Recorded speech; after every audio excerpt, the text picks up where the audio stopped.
You're watching Search and Destroy. This is Sy Keeler from Onslaught.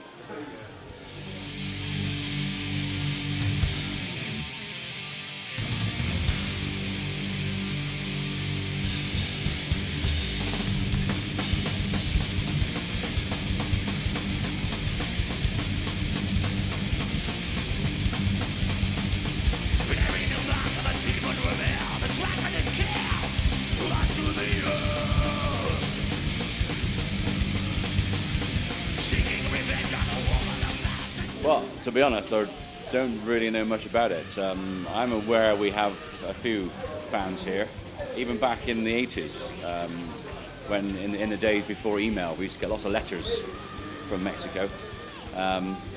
So yeah, our first time. It's going to be very interesting. I hope the Mexicans live up to their reputation of being just a little bit local.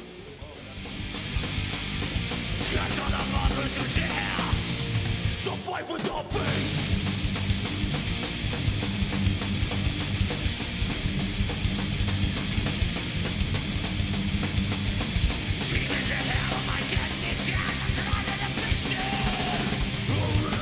Oh, absolutely, yeah. We played in Spain, which is the only sort of European Latin audience, and it was pretty crazy there. So we've been to South America. That was pretty crazy. But I think the Mexicans still have a reputation of being probably the craziest. So we shall see this evening or this weekend because over these 3 gigs. So hopefully, yeah, it's going to be crazy. We're bound to see blood spilled.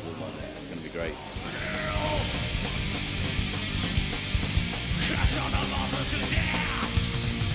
Fight with the beast.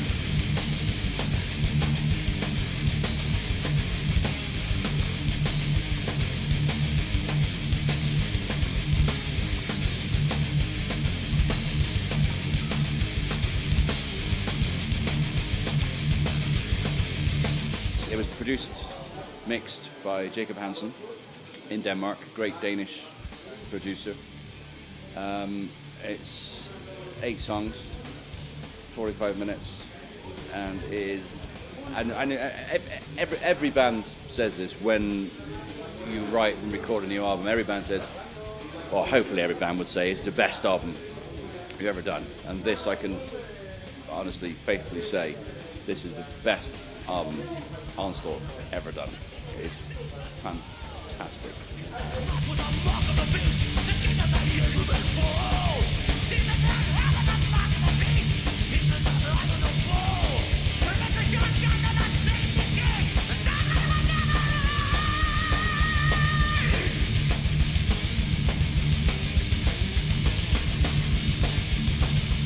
He is, I don't really know, to be honest. Again, it just came through emails saying that we got this guy, Jacob HANSEN, is going to be doing. I'd never heard of him, so I obviously went and checked him out immediately. And so, well, yeah, he's done a lot of pretty extreme metal stuff. He's in bands himself. He's in a Danish band called Invocator, original 80s thrash band, which I wasn't aware of at the time. He plays guitar with Beyond Twilight. He sings in a band called Anubis Gate. So he's a multi-talented. And to look at the guy, you wouldn't say he was like a metalhead at all. He looks quite straight. But yeah, when I went and checked his stuff out, and he does, a name check you probably wouldn't hear a man from a thrash band talk about. Is a Danish band called Pretty Maids, and that name conjures up big hair and I don't know, pretty lame music. But he produced their most recent album, and I'll tell you, it is absolutely awesome album. I'm not ashamed to say, it's in my top 10 albums of the year so far. It's awesome. The sound is just so powerful. So Jacob, I mean, just the whole production, recording. Well, we were only there for the guitars were done back in the UK, obviously to save money, save time, and the vocals and drums were done in Denmark. But just recording, we were just there for that week. And the album was sounding awesome. Lovely guy. He's got a great track record in metal, so good choice.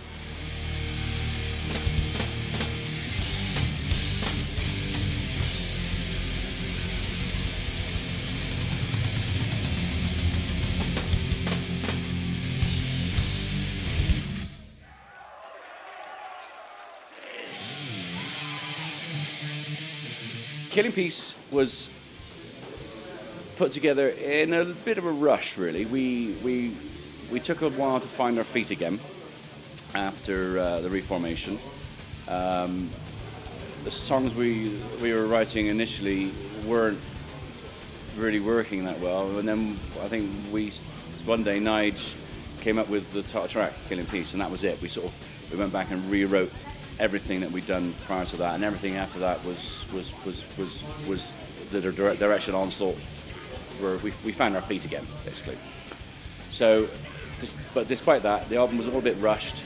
It wasn't quite when we had studio time booked with Andy Sneap. We had to get in there and get it done. Some of the songs were a bit rushed at the end. We didn't have the time to take over it like we did with the new album. So although it's a great album and I'm very proud of what I've done on it, we've moved on now, 3 years later. We've had 3 years to write the new album, Sounds of Violence, and I am, again, so proud of what this band has achieved with this album. We got a new songwriting team as well. Andy Roster Davis, the new guitar player, he has brought a new feel to the band as well. I mean, we haven't lost any of our metal edge. I would say a small description of what we've got at the moment is refined aggression. Nice brings the aggression, Andy brings the refinement, and it's just a fantastic mix of. It's an awesome album.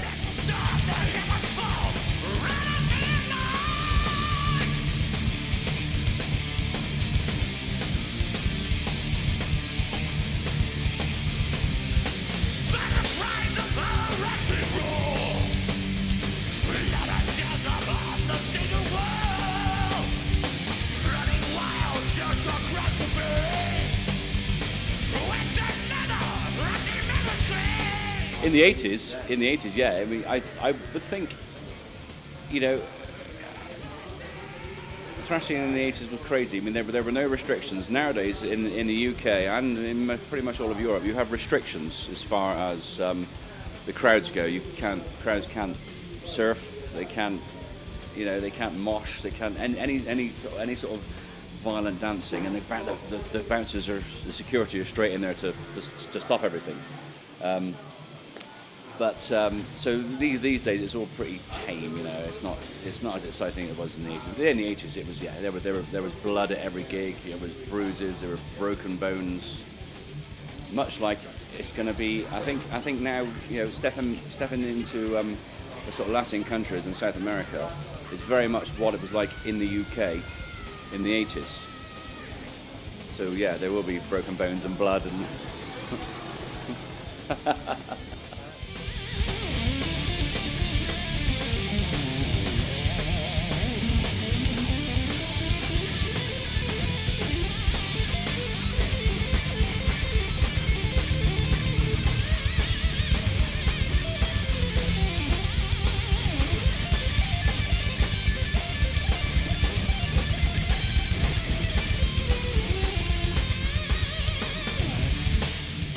All over the world, you've got the American bands. You've got Warbringer and Bonded by Blood.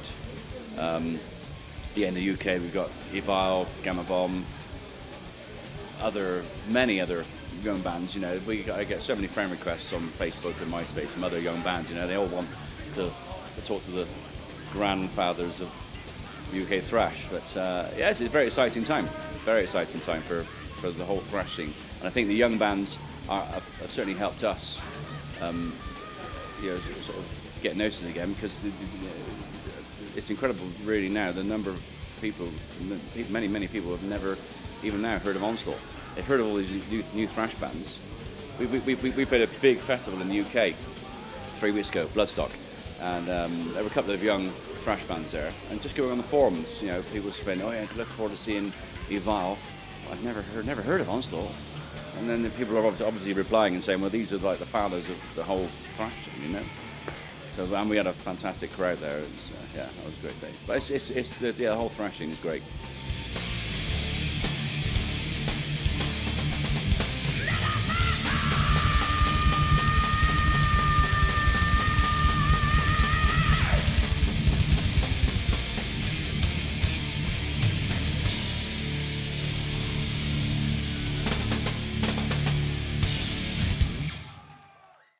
Yes, but the UK's always been very strange. Certainly now in the 21st century, the UK is very strange towards thrash. We definitely get a better reception in Europe, in mainland Europe, and a lot of thrash bands would find that the Destruction Created, they would come over to the UK and they maybe do one show in London, and that'd be it. They'd be off again. But I think everywhere in Europe, because of the recession, everywhere in Europe, unless you're going out with a big package of bands, you know, the big four, for example, you know, that's going to pull, you know, people are going to spend their last pennies to see that, aren't they? But it's very difficult in the whole economic climate in the UK to go out and do a huge UK tour, whereas in the 80s you could, you know, you could do a UK tour, and then 2 weeks later you can go out again and do a 2-week UK tour, you know, and it'd be rammed in there. But these days it's very difficult for any band to pick up any sort of audience, you know, get a regular. We got a regular crowd in there.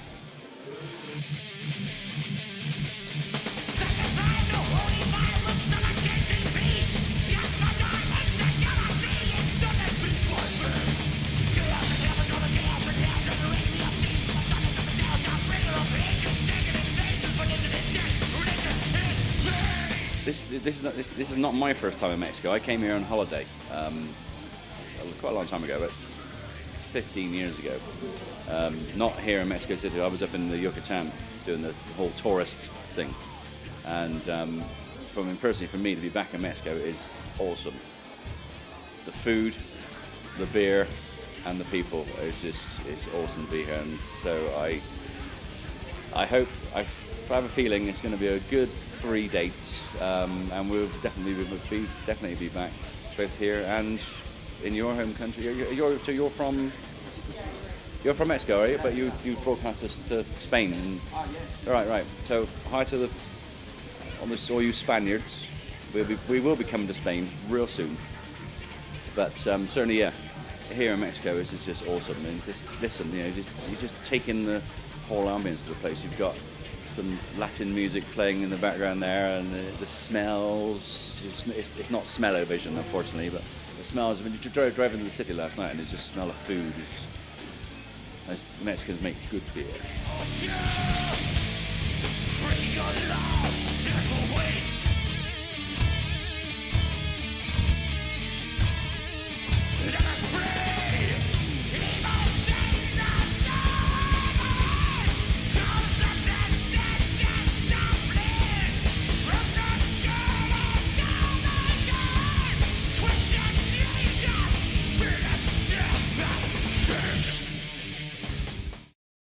Search and destroy.